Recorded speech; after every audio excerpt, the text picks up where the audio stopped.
All right, guys, let's get going. It won't be a long one today. We're just going to touch on this topic today, making money in making money as a multifamily syndicator. And we appreciate you coming out today. First, I want to thank you for attending the session. Now, webinar series of Cash Flow Champs. As always, our intention to bring you good content on a weekly basis and to develop good relationship with you and just to be a resource for you in the multifamily space. So again, the topic that we'll be covering today is to making money as a multifamily syndicator.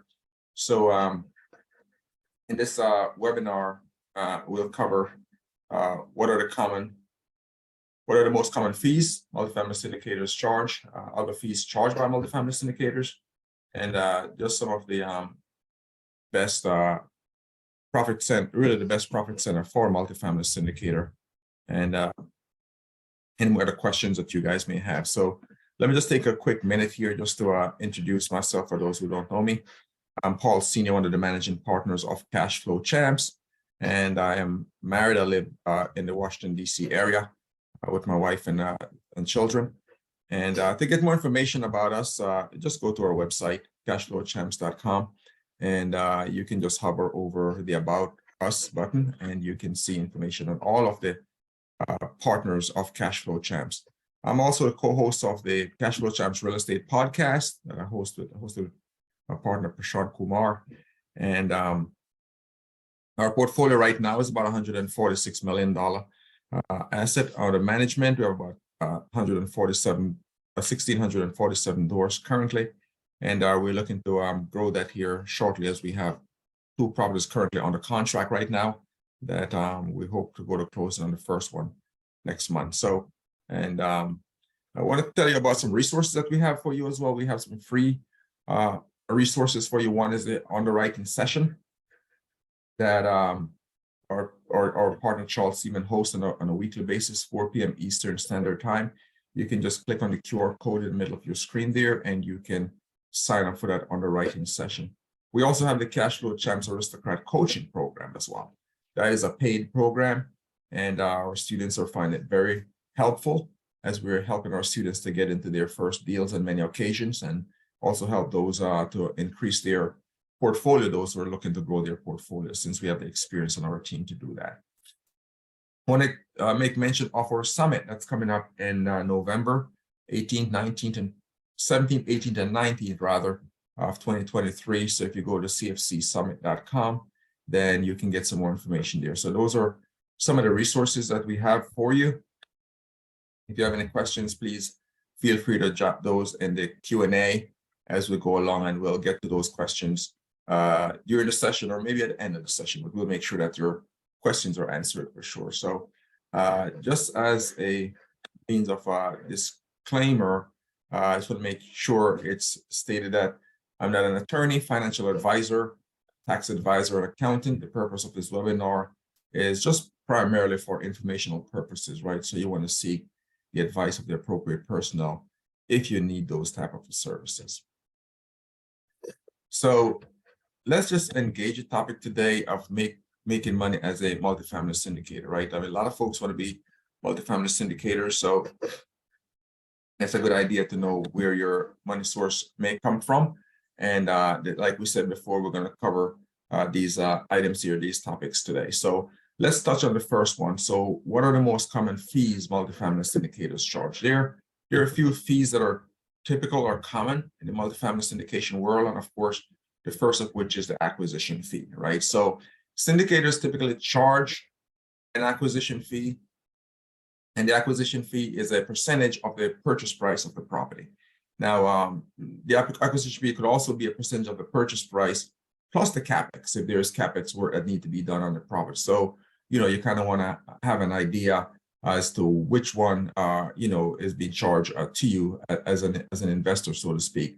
But the acquisition fee could be a percentage of the purchase price, or it could be a percentage of the purchase price plus the capex. And but the acquisition fee typically can range from anywhere between 1% to 5% of the purchase price. That's the most common one to go with the purchase price, right? So it's typically 1% to 5% of the purchase price, depending on the size of the deal. The larger deals will have a smaller percentage. Normally, you have between 1% and 2%. when you're dealing with properties that are maybe north of $50 million in terms of the acquisition fee. Smaller properties, that fee can range anywhere from 3 to say 5% of the purchase price, right? Ironically, the operators will have to do similar work, on the property, whether they're dealing with a smaller deal or a bigger deal. So for smaller deals, the operator will tend to charge a little more to compensate for their efforts. So the acquisition fee compensate the syndication team or the operators for really sourcing the deal, for evaluating the deal, and just for securing the investment opportunities for the limited partners or for the passive investors. Now, oftentimes a syndication team will go through dozens of deals, before they actually locate an asset that kind of fit the criteria, fit the metric, fit the returns that they're looking for their investors. So not only are they really charging an acquisition fee just for that one property that they locate and finally bring to the investors, but for lots of work that goes on prior to that one needle in a haystack become available. There's a lot of work that goes into that, and the acquisition fee help to compensate the sponsors for that. So syndicators get this fee on purchasing the property, and it's usually paid at closing, right? So when you go to closing, that is when the acquisition fee is normally paid to the syndication group. So there are times when this acquisition fee will be paid after closing, right? But typically it is paid at closing. So in cases where it paid after closing, you can structure the deal that way, right? So deal can be structured such that the acquisition fee is paid after the limited partners get a certain percentage of their invested capital back. You can also have, in cases where it's paid after closing, in cases where the equity raise was insufficient to pay the operators upon closing, and so the acquisition fee can be deferred until the sale of the deal. But either those scenario are less common and not so common. The typical acquisition fee, 99% of the cases, will be paid at settlement or the closing of the deal. So that's one of the very typical fee that you will see in the syndication realm when you working in that space. You also have the loan guarantee fee, right? So as a syndicator, you may use an individual with high net worth or balance sheet in terms of signing on the loan in order to receive the most lucrative financing term available for the property. So this could result in a loan guarantee fee. A loan guarantee fee is often a one-time fee that's paid at closing to the loan guarantor for his or her role in signing on the loan. So again, this is a one-time fee, and the loan guarantee fee is typically 2 to 3% of the loan amount, but it could vary depending on the loan amount. With bigger loan amounts, the loan guarantee fee could be very small. Like quarter to a half a point per se, but these bigger deals, bigger loan amount can be somewhere north of $50 million. So you will typically see 2 to 3% of the loan amount as your guarantor fee, because most deals, for most syndicators, will typically fall maybe below $10 million. But when you get into higher spaces, then that fee can be negotiated down so that the percentage become a little bit smaller. So that's the acquisition fee so far. That's very typical. We talked about that. We also talked about the loan guarantor fee, which is also another common fee in the industry. And another fee that's common where multifamily syndicators can make money is also the asset management fee. All right, so let's touch on the asset management fee a little bit. And if you have any questions as we go, again, just throw those in the chat. We're going to get to them as we go through the presentation, or maybe at the end of the presentation, right? So let's touch on the asset management fee just for a little bit. Now, the asset management fee, that is an ongoing fee that's charged by the syndicators to manage the property once it's acquired, right? So this fee is usually a percentage of the gross collected income from the property. right? So the asset management is intended to compensate the syndicators for overseeing the operations and the management of the property. So this fee is normally asset management fee, normally 1 to 3% of the gross collected income, and again, it's paid out on a monthly basis. So the asset management fee is kind of used to offset some of the costs to hire additional staff or to streamline your management process overall. All right, so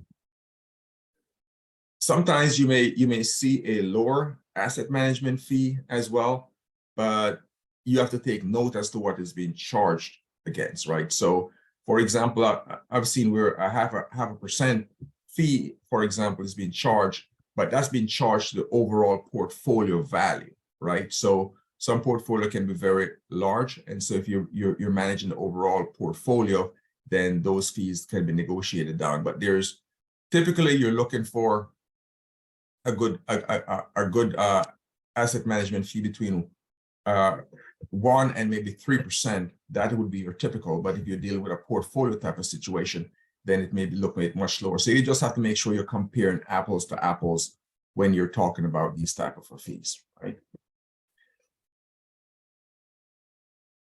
Another common fee that we normally see is the disposition or the refinance fee, right? So the disposition and refinance fee typically, again, is right between 1 to 3% of the price of the sales price of the property. So with the refinance fee, when you implement and execute your business plan on an asset, you may increase the value of that asset significantly, right? So in cases like that, you can refinance the property, or you can use a supplemental loan in the case of agency debt, right? So the refinance fee will be paid at the closing of the loan or the supplemental loan. So the refinance is typically done during the whole period. Unlike the disposition fee, this fee happens at the sale of the property, right? So the operators will sell the property or dispose of the asset in the case of the disposition fee. So the fee is charged for services that is rendered to make that disposition happen.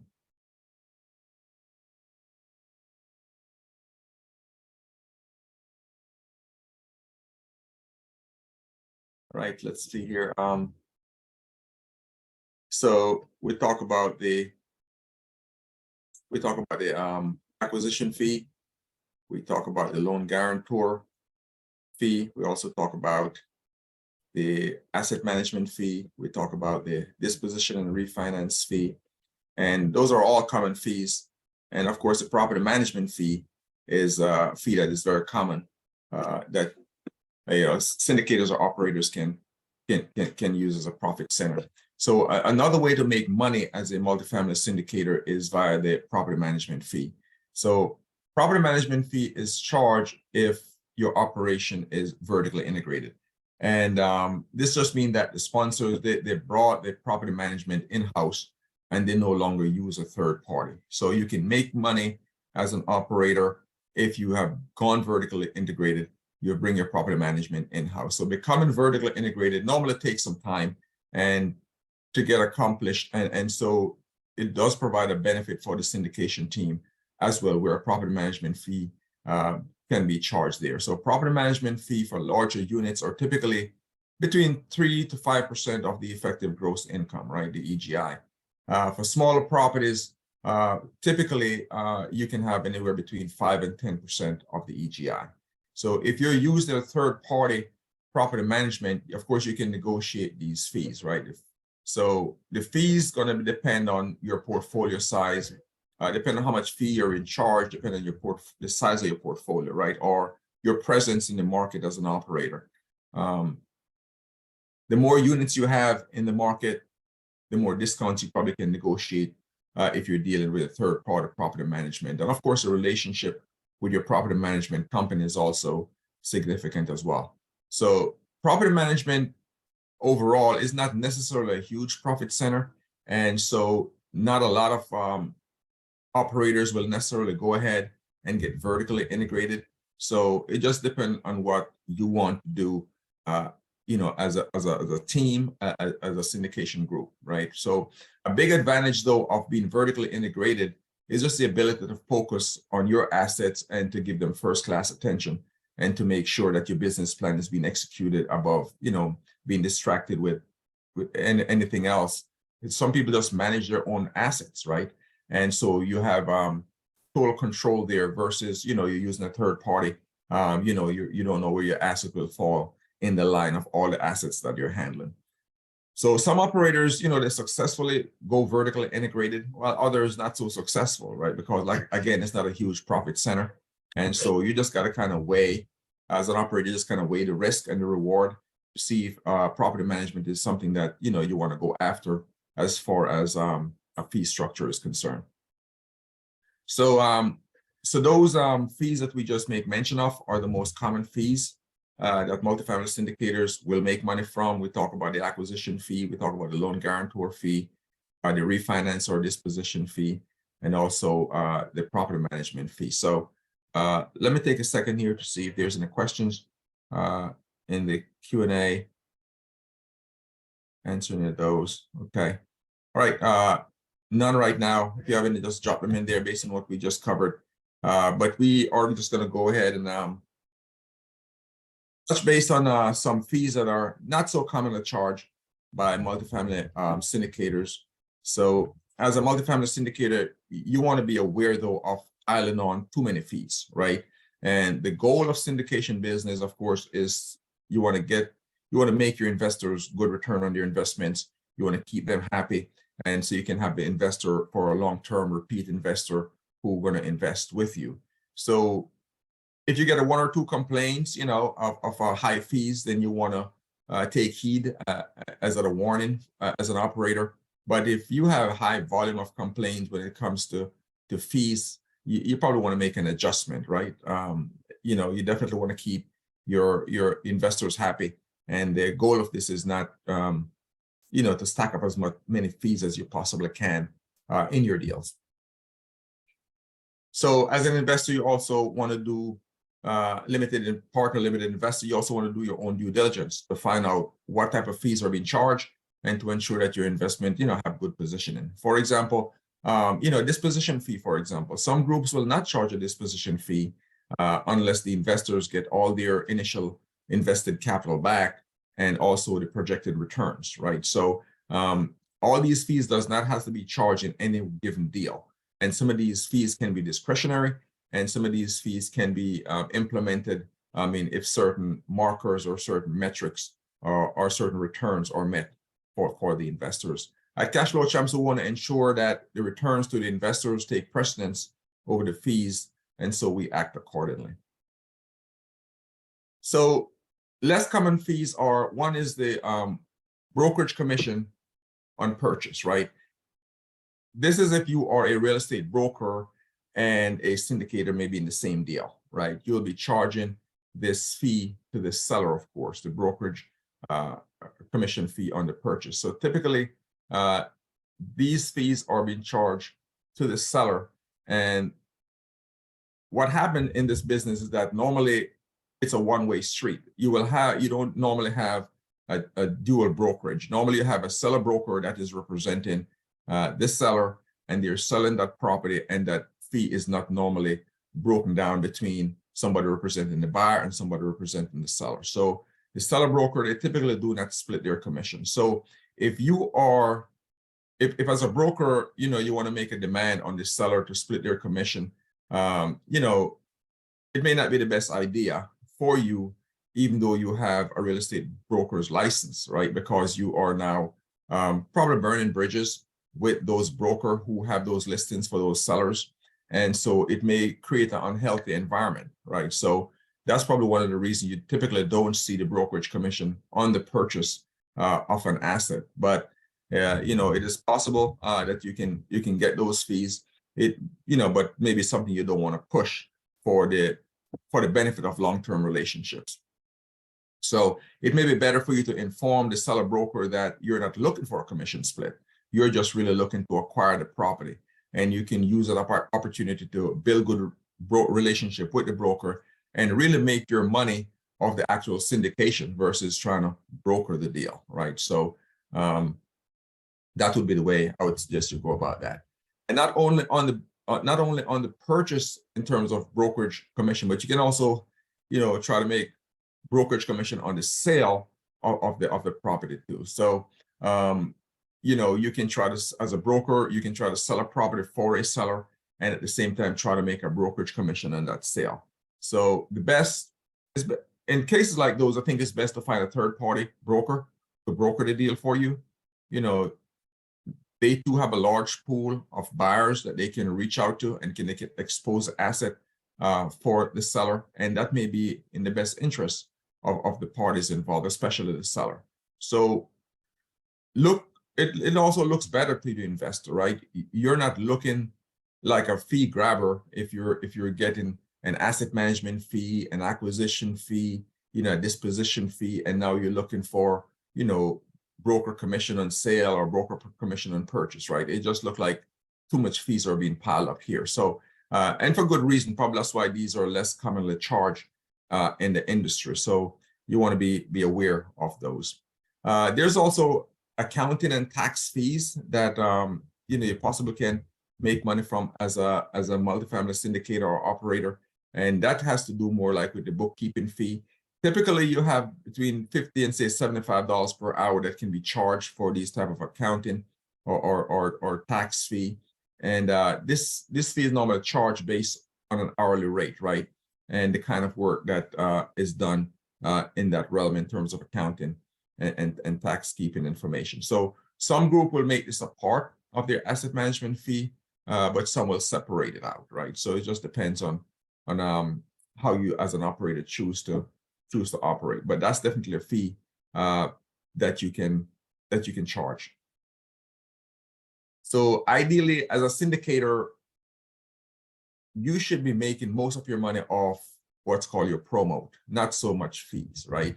So this is where, we're talking about the best profit center for the multifamily syndicators, right? Making your money off your promote is really the best way to go about it. Yes, you will charge, acquisition fee, which is very common. We went through all the common ones, and that's okay. But the point is not to stress too much on those fees, but rather where you go in, you execute your business plan, you meet or you exceed your projected returns to your investor. And then, when the property is sold, the operators can receive whatever their promote is. Typically, you have a 70-30% split, and the 30% is a promote where the operators should be making most of their money. So the objective of this really is to execute your business plan, get happy investors, make good returns on the overall project, dispose of the project. And so now you have happy investors ready to go back into the next deal with you, and you do it all over again, where you can continue to make money off that promote. So ideally, that's the direction that you want to go in, right? All right, it's about 11:25. We're getting to wind down this because we normally get these for about 30 minutes. So let me jump into the Q&A real quick here to see if there's any questions here. Again, thank you guys for your constant support of Cash Flow Champs and what we're doing here in the educational content we try to get out to you guys. Rosa Hernandez said, no question, but I want to make you aware of my gratitude for you guys who are willing to teach us. You are part of my gratitude list today. Well, you're so welcome. You're so welcome. That's very nice to hear. Most people complain. There are not a lot of people give gratitude and thank you. So we appreciate that, Rosa. So yeah, so there are opportunities to make monies in this business as multifamily syndicators. And we just went over most of them. As you grow your multifamily syndication business, you want to be aware of all these different opportunities where you can charge a fee, but definitely be discretionary when it comes to not piling on all those fees in any one given deal, or use them accordingly so that you can continue to of course run a good and functional and efficient business, but at the same time be cognizant of the impact it's having on your investors if you're charging too much. We believe this multifamily syndication business is a great business if handled and operated properly. So I want to give you all the information we can to guide you in the right direction for that. So if you have no more questions or no more commentary, I think I just want to thank you guys for coming out today. I do want to make mention of the investment opportunity that we have. We're definitely winding down, probably very few slots that are left at this point in time in our Park Valley apartment homes in Decatur, Georgia. That raise is coming to a completion now. All the monies are coming in, and so we may have 1 or 2 more slots in terms of opportunity for those guys who want to invest in that opportunity as well. It is a 506c as in Charlie, so we can let you know about it. If it is that you want to learn more about it, just drop your name in the chat, and we will definitely can take this offline and let you know more about it. We can provide you with some more content. We're very open in terms of sharing with you how we evaluate our deals. So we share with you our underwriting and everything that is necessary for you to make a good evaluation of the deal for you yourself, can ensure it's a good opportunity for you to invest in. And you can also see our projections and how we are conservative in terms of our underwriting. This is a phenomenal deal. We have a 3.48% interest rate on this deal. It's an assumption loan, and the terms that we're getting there is just phenomenal. So I think we're getting a 20% average annual return on this deal, and I think a 16% IRR. So it's a great opportunity for you to jump in. So we invite you to do that. If not, then we got many more deals hopefully that will be coming in the near future. But this one is one of the great deals that we found, and so you can jump on that. But with that, let me say thank you. I see no more questions coming in. I want to thank you again for your time. Next week, Prashant Kumar, my partner, will be presenting on another great topic. So be sure to look out for that, sign up for that, and also invite someone out to these sessions, right? And share these recordings so that we can spread the word. We want to educate the public in terms of how the multifamily syndication business works. And we're appreciative of you coming again. So, okay, so yeah, okay, Nervaline, we'll definitely capture your information here. Look like you're interested in the opportunity. We'll capture your information here and make sure that we reach out to you. I wonder what's the best way to get, you do have your email here. Great, so that's good. So we'll definitely do that. But thank you guys for coming out, and have a great rest of the week today.